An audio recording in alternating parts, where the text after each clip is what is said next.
The BBI Appeal case timetable announced by the Court of Appeal could further delay any prospects of a constitutional referendum ahead of next year's general elections.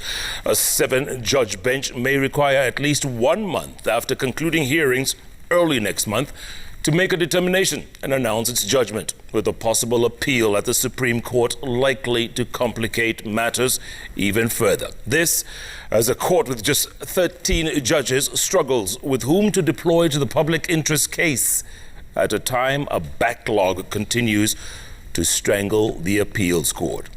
Let's get more from our very own Sam Gituku.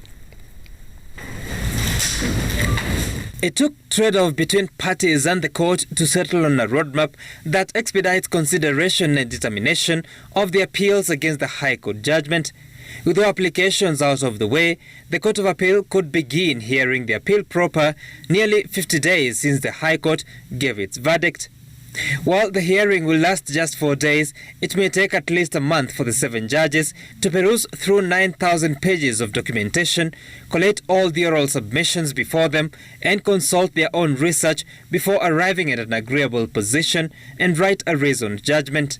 And while IEBC has gotten a reprieve on its duties, it is still gagged on acting on any procedures in preparation for a constitutional referendum until the Court of Appeal dispenses with the case. Should the court render its judgment at the earliest early August, an appeal at the Supreme Court could easily push the BBI fate to near the end of the year or beyond if the procedures at the Court of Appeal are to be replicated, testing times for the BBI proponents as the clock ticks to the general election.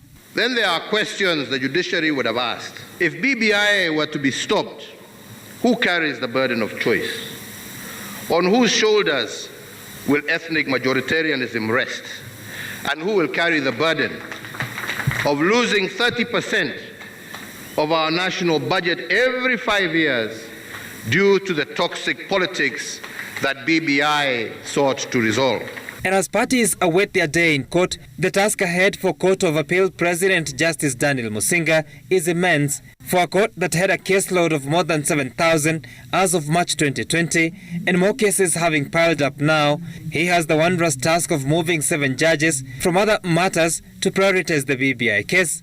A court whose 7 stations have been struggling to hold sittings, crippled them all. It is not that we are favoring these proceedings. We are in control of the diary. Depending on the peculiar circumstances in each case, we are able to reorganize ourselves. We are very few in the court currently. Some judges are on official leave, and we are not that many that are available to hear these appeals as and when the dates are set. With the ascension of Justices Martha Koome and William Oko to the Supreme Court, Koome becoming Chief Justice, the Court of Appeal has remained with just 13 judges. Of this, 3 of them have administrative duties tying them down. Mohamed Warsame sits at the Judicial Service Commission, while Katharima Mtoinoti serves as Director of the Judicial Training Institute. While they may be required to obey call of duty, Justice Musinga had to check with the parties in the BBI case on the amenability for 2 judges who sat in a committee advising retired Chief Justice David Maraga on the fate of BBI. The committee taking position that the proposed judiciary ombudsperson intended to be appointed by the President to be abandoned, and that position left to be filled by the Judicial Service Commission.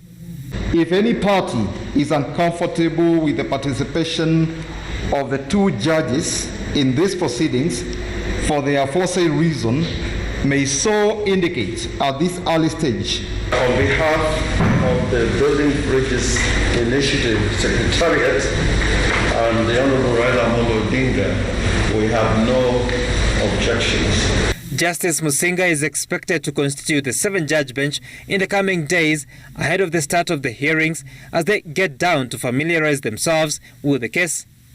Sam Gituku, TV, Nairobi.